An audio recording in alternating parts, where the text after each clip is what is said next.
교재를 이 페이지 지나서 다음 장에 보면 성구가 하나 있습니다.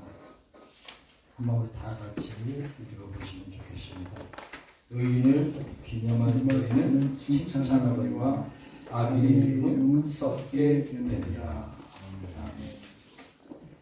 거기에 설명되듯이 이 본서의 원본은 1605년 캠브리지에서 출판한 것입니다. 그 캠브리지 대학에 저명하고 존귀한 그리스도의 사역자 윌리엄 파키스의 전기들 중에서 제1권 중에서 750페이지와 779페이지에서 있는 내용을 여러분에게 지금 올려드립니다. 이 책을 번역한 사람은 박승민 목사하고 다시는 저의 아들입니다. 저희 아들이 책을 원서를 많이 번역을 했어요. 부흥과 개혁사 쪽에서 하고 있습니다. 그 중에 하나인데 내용이 좋아서 특히 그 성명론의 번역이 월리엄 퍼키스의 내용이 너무 좋아서 제가 자주 인용을 합니다. 그래서 오늘은 제가 그 제목을 바르게 소명을 떠나기라 하는 제목을 잡았는데 우리 목사님들이 특히나 떠날 때를 잘 모르시더라고요. 떠날 때 멋지게 떠나야 되거든요, 우리가. 할렐루야. 아멘. 그래서 우리가 한 번은 꼭 짚고 넘어갈 문제가 아닌가 싶어서 주제를 살펴보았습니다. 우선 서문을 한번 보시겠습니다. 왜냐하면 이 소책자보다도 우리가 이 월리엄 버킷스가 이 분야에 대해서는 고전입니다. 고전. 신학하신 분들은 고전입니다. 그래서 이 많은 그 교재를 신학교에서 많이 쓰기 때문에 조금 이해할 필요가 있는 부분이 있어요. 그래서 그 먼저 짚고 넘어가도록 하겠습니다. 그래서 한국에 많은 그 책들 중에 소명을 다룬 책들이 많이 있는데 보통 그 개인적인 해석, 경험에 의해서 기술되다 보니까 여러 가지 그 가치가 부족하다는 단점이 많이 있습니다. 이런 가운데 이 월리엄 퍼키스의 이 성명은 학문적인 논의와 함께 활발한 신학적인 논의를 지금도 계속되고 있고 우리 교계에서는 고전이라고 할 정도로 큰 인기를 가지고 있습니다. 특히 본서는 400년 전 1558년에서 1602년 서구의 종교개혁 시대에 영국에서 개혁주의 신학에 큰 족적을 남겼던 월리엄 퍼키스의 한 작품을 번역한 것입니다. 그래서 퍼키스는 이론 신학뿐만 아니라 실천 신학에도 많은 관심을 보였고 또한 이를 위한 많은 노력을 기울였는데 본서가 바로 그런 노력의 결과물입니다.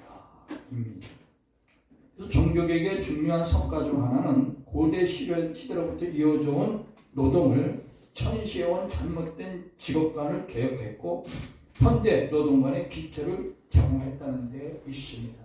그래서 오늘날의 그 노동운동, 개혁운동, 이게 잘못돼갖고 이상한 사람들이 또 이용을 합니다만 어쨌든 간에 오늘날의 이런 노동의 개혁은 바로 여기서부터 시작이 되었다.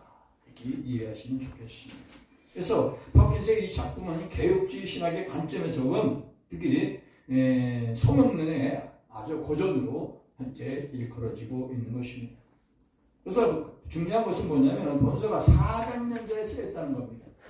그래서 시대적으로 우리가 읽으면서 꼭 염두에 두어야 할 부분이 있다는 겁니다. 그러니까 400년 전과 지금은 너무나 다르니까요. 그래서 400년 전의 배경으로 가야 이 책을 제대로 이해할 수 있다. 이렇게 보시면 되겠습니다. 그래서 먼저 본서는 소명에 대한 글인데요.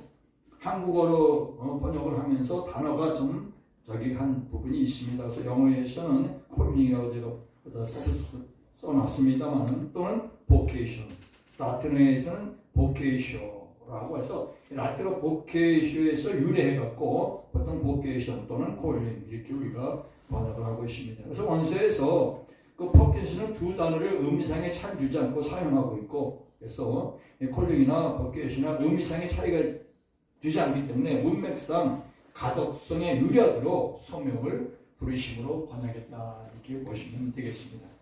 그래서 두 번째로는 본성 오늘날을 말미암은 직업 소명에 대한 글입니다. 소명론 하니까 보통 우리 사역자들은 우리 소명과 깊이 연관을 맺고 이게 생각할 수가 있는데 사실은 원래 퍼피스가 말하는 소명은 그런 소명을 말하는 게 아닙니다. 그래서 이게 꼭 사전에 우리가 짚고 넘어갈 부분인데, 그러니까 우리가 보통 소명하면 어때요? 일반 소명론, 개인 소명론, 뭐 특별 소명론 여러 가지 다르잖아요. 근데 원래 퍼피스가 말하는 소명은 그거와 좀 다릅니다. 그래서 우리가 말하는 그 신학적으로 외적 부르심, 뭐 유효적 부르심 이렇게 설명을 하고 있는데, 외적 부르심은 우리가 복음을 들을 때 복음을 듣는 사람들, 또 내적 유효한 부름은 그 부름을 받고 실제 받아들이고 와서 사역을 하는 사람 등등 이런 사람들 우리가 얘기하고 있습니다만, 특히 우리같이 특별한 소명을 갖고 하는 사람들은 특별 소명자다 이게 분별합니다. 근데 포킨스가 본세 다루고자 하는 것은 그것이 아니라 이 소명은 직업과 관련입니다. 직업의 소명입니다. 그래서 우리가 말하는 사역의 소명하고 좀 차이가 있습니다. 그래서 이 소명론에서 우리 다뤄야 할 것은 구원론적 배경에서 읽으면 안 된다는 겁니다. 뭐냐? 원래 펑키스가 있을 때 그 영국 사회는 전부 그 주제가 전부 믿는 사람들이에요. 그러니까 불신자를 생각하고 쓴 게 아니에요. 즉 이 독자들은 전부 믿는, 나름대로 기독교 복음을 접한 사람들이에요. 그런 사람들을 상대로 쓰다 보니까 거기에 구원에 대해서 말한 것이 아니라는 얘기죠. 구원이라 바로 직업관에 관해서 설명하고 있는 겁니다. 그래서 퍼킨스가 그 본서에 다루고자 하는 소명은 직업 소명을 말하는 것으로 거의 모든 경우에 이미 그 대상을 기독교인을 전제로 하고 있다. 이렇게 설명하고 있습니다. 그래서 본서에서 퍼킨스가 말하는 일반 소명이란 모든 기독교인이 직업 소명에서 일반적으로 즉 모두가 취해야 할 신앙과 윤리를 뜻하는 것이다. 그래서 예를 들어 퍼킨스는 모든 이들을 개인 소명을 갖기에 앞서 기독교인으로 부르심을 먼저 받아야 하고, 모든 기독교인들이 직업을 가는 데 있어 취할 목적은 자기 자신의 안위가 아니라 하나님의 영광을 위하여 이웃사랑을 실천해야 하는 것이다. 이렇게 말하고 있습니다. 이와 같은 소명이 어떤 특정 개인에게만 요구되는 것이 아니라 기독교인이라면 누구에게나 요구된다. 그래서 이것을 일반 소명이다. 이렇게 말하고 있는 것입니다.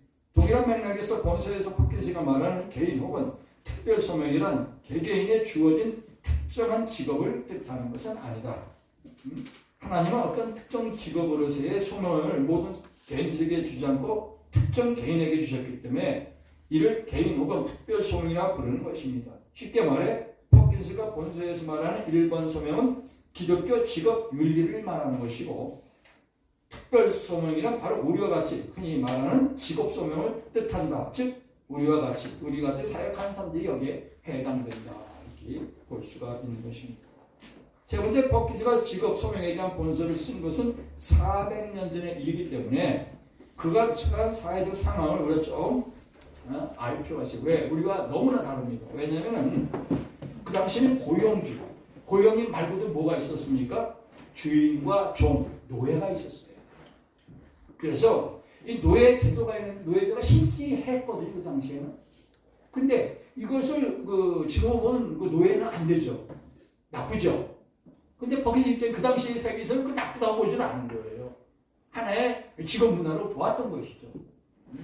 그래서 여러분 우리가 미리 사전에 알 필요가 있고, 또 오늘날에 은행이 있잖아요. 은행 여러분 나쁘다고 생각해요? 근데 포킨스는 당시에 그거를 고리 대금업자로 봤어요. 아주 안 좋게 보았어요. 그러니까 포킨스가 이 책을 읽어보면 그 부분을 아주 나쁘게 나오거든요. 그럼 우리 지금의 입장에 볼 때 이해가 안 되죠. 왜 은행을 나쁘다고 봐? 은행이 나쁘다고 봐? 이렇게 되는 거잖아요. 그래서 그런 시대적 배경을 우리가 이해할 필요가 있다는 겁니다. 또 하나 물어보겠습니다. 여러분 젠틀맨 하면 어떤 생각이 드세요? 영국의 신사죠. 우리 생각할 때 포킨스는 그렇게 보지 않았습니다. 포킨스가 말하는 젠틀맨은 못된 사람들이에요. 왜 못됐냐? 할 일 없이, 직업 없이 부를 물려받고 부를 이용해서 노는 사람들, 사는 사람들, 뭐 일하고 뭐 쪼부라고 할까 뭐라고 할까 이런 사람들 안 좋게 본 거예요. 그러니까 포킨스가 말하는 젠틀맨은 못된 사람들이 한마디로. 우리가 말하는 젠틀맨은 영국 신사인데 아니에요. 그래서 이런 문화적인 차이, 이런 걸 알아야 뒤에 넘어가면서 또 어떤 다음에 여러분들이 소명론을 대하게 되면은 그 부분을 참고해야 제대로 책을 이해할 수 있다는 거.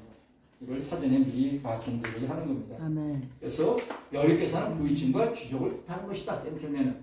근데 부정적으로 보았다. 또 고대 그리스 시대부터 종교개혁 시대까지 여러분 노동은 누가 했어요?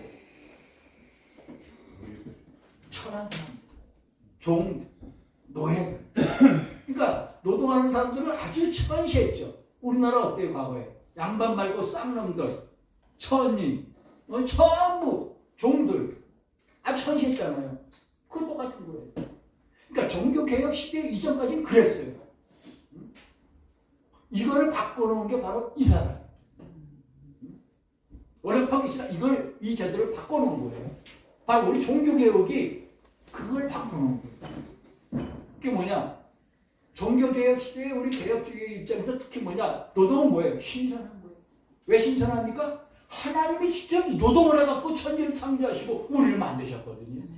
그렇게 이해하는 거예요. 그러니까 우리 입장에서는 노동은 신선한 건데 하나님이 직접 노동을 하셨는데 이걸 그 당시까지 천하게 봤다는 거죠. 이걸 바꿔놓은 게 바로 윌리엄 퍼킨스라는 거죠. 이런 맥락에서 우리가 소명론을 다뤄야 한다는 거예요. 그래서 이런 부분을 빠뜨리고 소명론을 다루게 되면 큰 오해가 있고 또 제대로 이해하는데 어려움이 있다는 걸 말씀드립니다. 그래서 이제 본론 들어가서 바르게 소명을 떠나기. 이제 우리가 다룰 주제는 바르게 소명을 마무리하는 것이다. 그래서 이 두 가지 조건들이 있는데 하나는 사임과 또 결산이 요구됩니다. 한 예로 여러분 그 불의한 그 부자 우리 비유하시잖아요. 이제 불의한 청지기. 주인이 어느 날 청지기에게 야 결산을 할 테니까 너 일을 그만둘 준비하고 채비를 갖추고 결산을 하라. 이런 장면이 누가복음에 나옵니다. 자 여기서 중요한 게 뭡니까? 청지기를 불러서 네 청지기 직무에 대한 것을 결산할 것을 명하죠. 근데 문제는 우리도 그런 거예요. 저도 그렇고 여러분. 그거 생각해 보셨어요? 우리는 분명히 결산을 받아야 됩니다. 언젠간 받아야 됩니다. 그리고 그 소명을 가지고 저와 여러분이 소명을 한 일들에 대해서 우리는 반드시 결산이 있어야 한다. 근데 많은 목사님들이 저는 이 생각을 해요. 저 사람이 도대체 나중에 어떻게 할 건가? 주님 옆에 가서 어떻게 결산을 보려고 저 짓을 하는가? 저는 그런 걸 많이 보았거든요. 정말 그거 생각하면 하루도 밥 먹고 행동할 수가 없는데 왜 그런가? 싶을 때가 있어요. 그래서 소명의 사임은 또 어떤 사람은 하다가 신경을 헤이 때려치는구만이지. 자기 마음대로 때려칩니까? 아니잖아요. 특히 우리 같은 사명자들은요, 사명 받아갖고 이제 복회를 하고 공부하고 하는데 내 마음대로 때려칩니까? 그럼 나에게 자유가 생각할 수 있겠죠. 근데 뭐예요? 소명의 사임은 소명에 따른 일들과 의무들을 시행하기에 멈추어서 그 소명을 내려놓는 것을 말하는데 소명에 사임할 때 두 가지를 반드시 고려해야 한다는 거예요. 그게 뭐냐? 첫째는 사임의 시기, 둘째는 사임의 방법입니다. 근데 많은 목사님들이 이 부분을 생각을 안 해요. 하다가 뭐 때 되면 대놓고 말이죠. 자, 사임의 시기를 한번 보겠습니다. 7페이지. 사임의 시기는 우리 자신이 홀로 결정할 수 있는 것이 아니다. 왜냐하면 우리가 원한다고 해서 우리가 원하는 때 우리의 소명들을 그만둘 수 있는 것이 아니기 때문이다. 이 시기를 정하는 일은 누가요? 하나님께 속한 것이다. 군인은 자신의 상관의 허락이 없는 한 전쟁에서 자신이 원한다고 해서 아무 때나 자리를 떠날 수 있다 없다. 뭡니까? 없지요. 군인이 전쟁에서 마음대로 이탈합니까? 할 수가 없죠. 우리는 그리스도의 뭐예요? 군사거든요. 군인이에요. 그렇습니까? 안 그렇습니까? 아멘. 그러면 그 군인이 마음대로 떠날 수 있어요? 자기 자리를? 마음대로 못하는 거예요. 마찬가지로 이 경우에 다른 곳에도 적용될 수 있는 건데 하나의 특별 소명서에서 예를 들면 레위인의 직무 속에서 그 직무에 들어가고 그 일에 머물고 그 성에 나오는 것은 모두 하나님 뜻 아래 있어요. 하나님께서 정하신 거죠. 내인이 사역이 어떻게 됩니까? 30세에 사역에 들어가죠. 그 20년 동안 하죠. 50에 은퇴하게 돼 있어요. 내인이. 네? 옛날에 그 종교개혁하고 일어나서 노동법이 어떻게 됐어요? 한 이거였어요, 기준이. 그래서 옛날에는 보통 은퇴를 50세에 했죠, 여러분. 그러다 나중에 55세, 지금은 60세. 약간 늘어났죠. 시대가 바뀌면서. 그러니까 처음에 이 레인법을 이용해서 노동법이 만들어진 거예요, 기준이 보면은. 근데 지금은 처음에 그러니까 3, 2, 5. 30세에 들어가서 20년 일하고 50세에 은퇴. 근데 지금은 뭐예요? 3, 3, 6. 지금은 3, 4, 7로 가고 있어요. 여기서 70대, 그잖아요. 여기서 70대 은퇴하잖아요, 지금. 3, 4, 7. 이렇게 늘어났단 말이죠. 이게 시대적인 변혁이지만은, 어쨌든 레인법은 뭡니까? 3, 2, 5예요, 3, 2, 5. 그러니까, 하나님이 정해준 들어간 데가 있고 나오는 데가 있다는 거죠. 내 마음대로 들어가고 내 마음대로 나오는 게 아니라는 거죠. 따라서 어느 누구도 하나님이 정해준 소명을 자기 마음대로 내려놓아서는 안 된다는 얘기입니다. 3, 2, 5가 중요한 것이 아니라. 그래서 자신의 그 하나님의 지렸다는 이 규칙은 교회에 관련된 소명이든 아니면 사회, 세상이 정해진 소명이든 같다는 얘기입니다. 그래서 이 점에 대해 더 깊이 다루기 위해서는 소명을 두 가지로 구분할 필요가 있는데 하나는 가변적인 것이고 또 다른 하나는 영속적인 것이다. 그래서 가변적인 소명들은 시기에 따라 부여되기 때문에 한 해, 두 해, 또는 그보다 더 긴 시간에 하다가 간두는 것들을 말하는 겁니다. 이건 가변적인 겁니다. 우리에게 중요한 건 가변적인 거 믿어 삼는 것이 아니에요. 여기서 중요한 건 뭐예요? 영속적인 소명들에 대해서 말하는 겁니다. 우리가 맡고 있는 것은 영속적인 소명들입니다. 가변적인 건 아무 내 마음대로 어떻게 할 수가 있어요. 자유자재로 할 수가 있습니다. 영적인 소명들은 사용될 수도 있습니다. 근데 여기는 네 가지 특별한 조건이 있어요. 경우가 있어요. 아무 때나 되는 것이 아니에요. 저도 그렇고 여러분들도 분명히 영속적인 소명을 가지고 있으니까 이 자리에 계신 분들입니다. 아멘? 저는 그렇게 믿습니다. 그렇다면 첫 번째 경우는 뭡니까? 8페이지에 나이에 의해서든 어떤 신체 혹은 마음에 취할 수 있는 병에 의해서든 혹은 은사들의 부족 때문이든 사람이 완전히 일을 할 수 없게 되었을 때이다. 이건 불가능이죠. 내 의지로 된 것이 아니라 어쩔 수 없이 그만둔단 말이죠. 그래서 여기 보면은 나왔습니다. 모세가 이스라엘 백성을 불러 모아놓고 나중에 어떻게 말합니까? 신명기 30장 2절 9절에 9페이지에 한번 다 같이 읽어보겠습니다. 이제 내 나이 120세라 내가 더 이상 출입하지 못하겠고 여호와 앞에서 내게 이르시기를 너는 이 요단을 건너지 못하리라. 그러니까 다시 말해서 모세가 더 이상 왕으로서의 직무를 수행하지 못할 것을 말하고 있죠. 그래서 모세는 자신의 직무를 여호수아에게 맡깁니다. 그 여호수아가 자신에 대해서 백성들을 이끌고 판단하도록 하죠. 이럴 때 더 이상 할 수가 없으니까 사역을 하는 겁니다. 우리도 교회에서도 마찬가지잖아요. 내가 노인이 되고 더 이상 사역할 수 없으니까 은퇴를 하면서 후임자에게 물려주고 나오지 않습니까? 근데 정상적인 과정이죠. 두 번째는 뭡니까? 사임할 수 있는 두 번째 시기는 어떤 사람이 범죄를 저질렀어요. 하나님의 특별 소원자들은 범죄하면 그 직에서 물러나요. 근데 요새는 범죄하고도 신격대고 그냥 하더라고요. 그거 안 되거든요. 그거 성경적이 아니죠. 그래서 에스겔서 44장 12절 나중에 보시고요. 특히나 우상 숭배에 빠지면 이유가 없어요. 그래서 좀 아까 홍옥선 되겠습니다만 2013년도 10월 달에 대한민국에 많은 교회가 우상 숭배에 빠졌어요. 참 더러운 꼴을 보였어요. 더러운 꼴. 제가 왜 더러운 꼴인지 아시죠? 하나님께 예배 드리면서 무당들 불러다고 모청들 불러다고 국거리 하면서 예배 드렸어요. 이게 있을 수 있는 일입니까, 여러분? 정말 그때부터 지금까지 저는 그 반대 운동을 하고 있습니다만은, 그리고 그때 사이트 만든 게 WC 고발운동본부가 지금도 많은 성도들이 하루에 지금 10,000명, 20,000명씩 들어와요, 지금. 얼마나 많은 성도들이 거기에 지금도 관심을 받고 들어오는지 몰라요. 이게 불이 꺼진 게 아니에요, 지금도.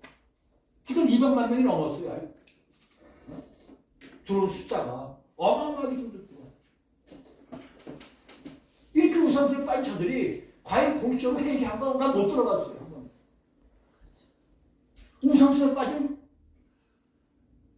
목사들이라는 사람들은 그 자리에서 물러나야 하는 겁니다. 아멘. 이게 법인 겁니다. 아멘. 세 번째 사임의 때는 죽었을 때입니다. 왜냐면 하나님께 이 땅에서 우리의 삶을 끝내고 부르시는 거니까, 하나님이 부르시는 거니까 당연히 사임은 이 세상의 소명을 끝나는 거죠. 내가 원해서가 아니라. 근데 우리에게 소명이 끝나지만은 우리에게 뭐가 들어가요? 영원한 안식으로 들어가는 거예요. 아멘. 그동안 수고했으니까 이제 내 품에 와서 편히 쉬고. 우리 즐거운 날이죠. 기쁜 날이죠. 저는 오늘이라도 부르면 좋겠어요. 솔직히 말씀드려서 이 세상에 미련이 없어요. 지금도 부르면 그냥 아멘하고 그냥 할렐루야 갑니다. 아멘. 나중에 뭐 잘했다 칭찬 못 받고 책망받는 일이 있다 할지라도 가는 게 낫다는 얘기죠. 이 세상에서 고통받는 거보다 이꼴저꼴 안 보고. 네 번째는 삶의 때는 바로 마지막 심판 때라는 얘기죠. 마지막 심판 때는 뭐 너나 누구나 믿고 안 믿고 상관없어요. 그때는 다 해당이 되는 거예요. 그래서 여기 보니까 본문 10번의 24절에 모든 통치와 모든 권세와 능력을 멸하시고 나라를 아버지 하나님께 바치신다. 모든 선명이 끝나니까 그렇게 된다는 거죠. 자, 중요한 것은 여기에서 부모도 자식도 없습니다. 그렇죠? 오직 하나님 앞에 택함 받은 자들만이. 아멘. 아멘. 만유에 계시는 주께서 우리의 주가 되어 주실 겁니다. 아멘. 고린도서 15장 28절. 그래서 지금까지 소명의 사임하는 시기에 대해서 다뤄봤습니다. 이제는 사임하는 방식에 대해서 한번 생각해 보고자 합니다. 10페이지. 사임하는 방법은 선한 양심의 증거 안에서 우리의 소명들을 사임하는 것이다. 여기에서 선한 양심의 증거란 우리가 소명에 따른 일들을 했을 때 책망할 것이 없도록 우리 자신을 지키고, 또 뭡니까? 모든 것을 하나님 뜻에 순종하고 노력했다는 사실을 우리 양심에 따라서 고백할 수 있지 않나요? 아멘.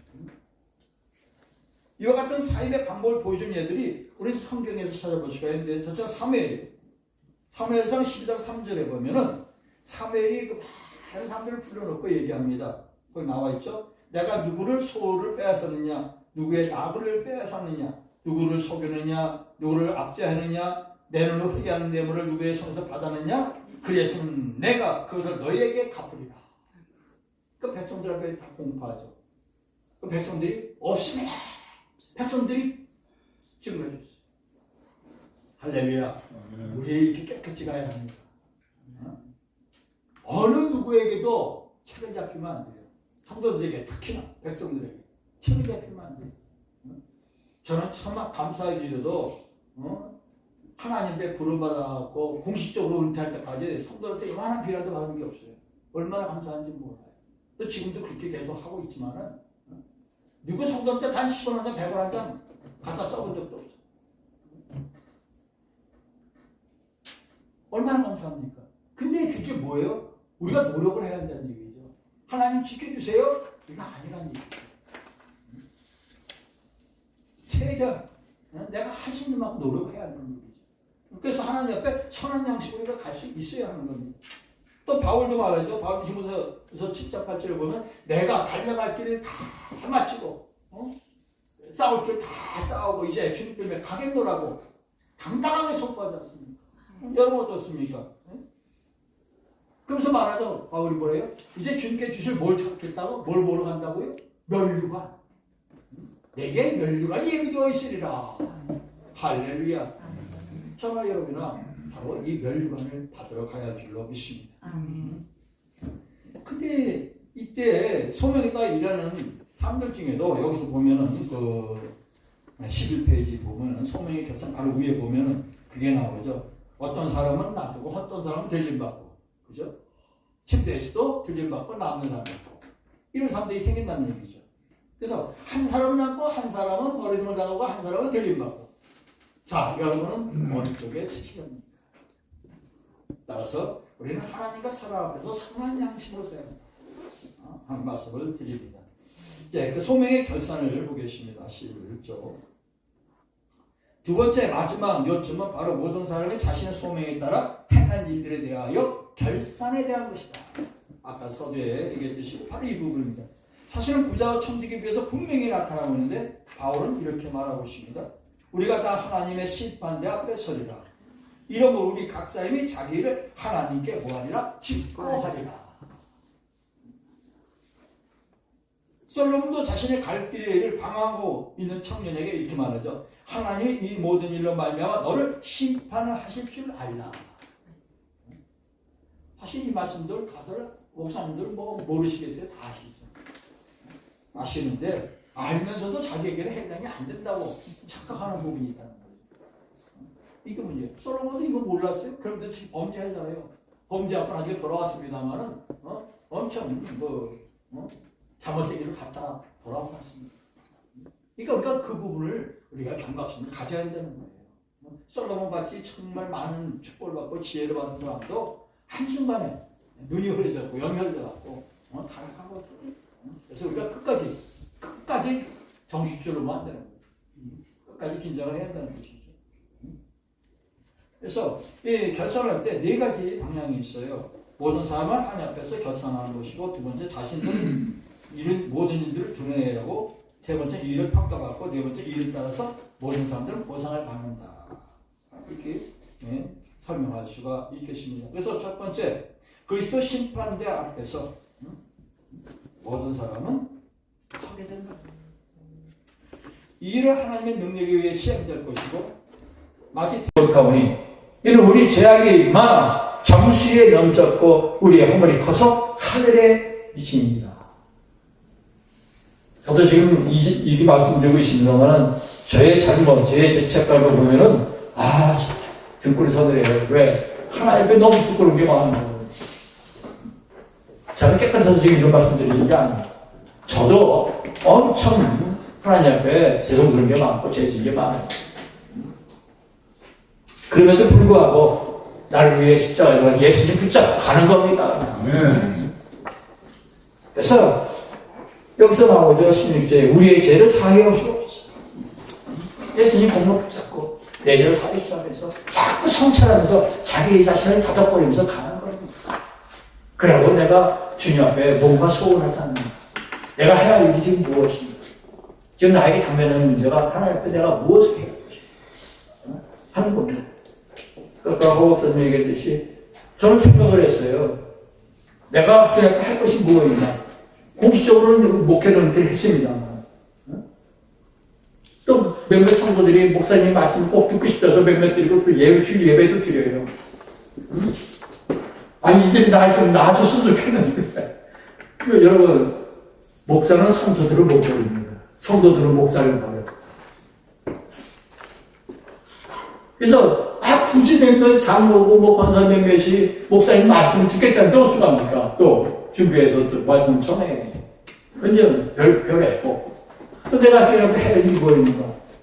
연합회 사업도 하고 있지만은 정말 한국교회 사람이 보니까 말씀인지 도서더라고요.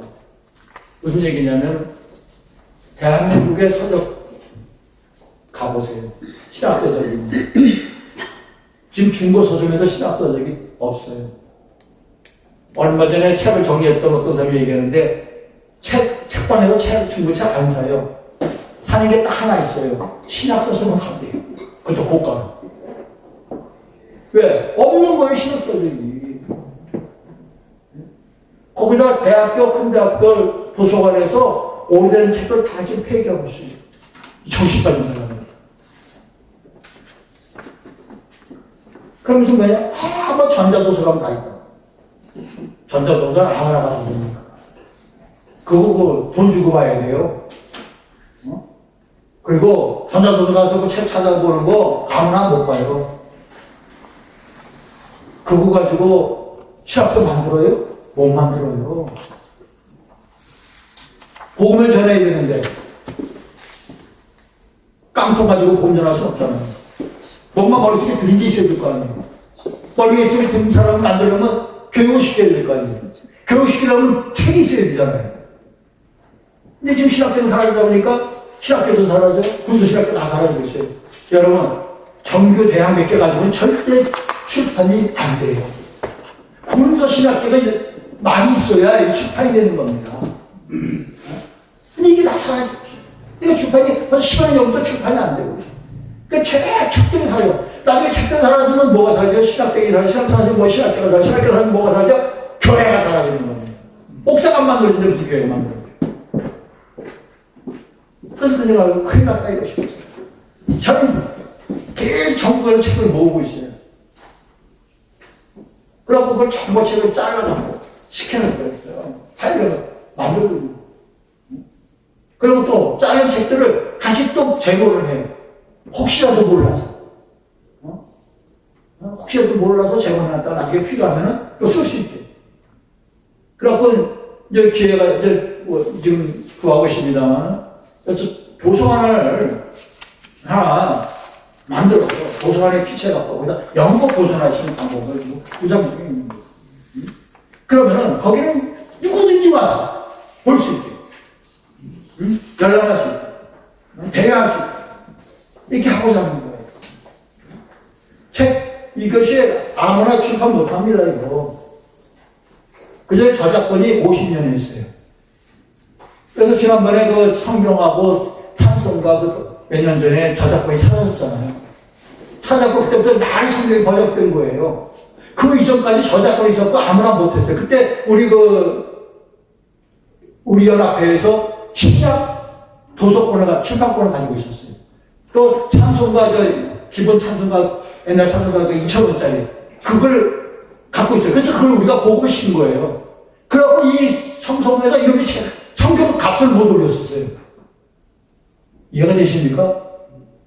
그런데 저작권이 딱 보니까 새로운 성경들이 막 번역이 나와버렸어. 그럼 성경가 엄청 뺐잖아요. 또 성경 바꿔버렸죠, 이번에. 그래갖고 완전히 성경 장사를 했고 샀는데, 저도 우리 교회 그때 몇백 권에 써 사다가 맞춰서 놨거든요. 나중에 몇 년 지나게 껍데기가 다 벗기시는 거예요. 날매기로 이 짓을 하고 있어요. 교회가. 하나님 앞에 이 사람들 어떻게 할지 모르겠어요. 근데 어떻게 할지 모르겠어요. 약간 빗나갔습니다만. 그래서 전부 그거를 대여해갖고 나중에 신학생들 어떻게, 하나님 교회는 이어서 가야 된다는 것입니다. 그래서 그 작업을 하고 있습니다만 여러분의 기도를 좀 부탁드리겠습니다. 네, 끝내겠습니다. 감사합니다. 아버지 하나님, 두서없이 말씀을 전했습니다. 아버지 하나님, 우리가 주님 앞에 올 때 정말 칭찬받는 종들 다 되기를 소망합니다. 하나님 은혜 내려 주시옵소서. 인도하여 주옵소서. 역사하여 주옵소서. 예수님의 이름으로 감사를 기도합니다. 아멘.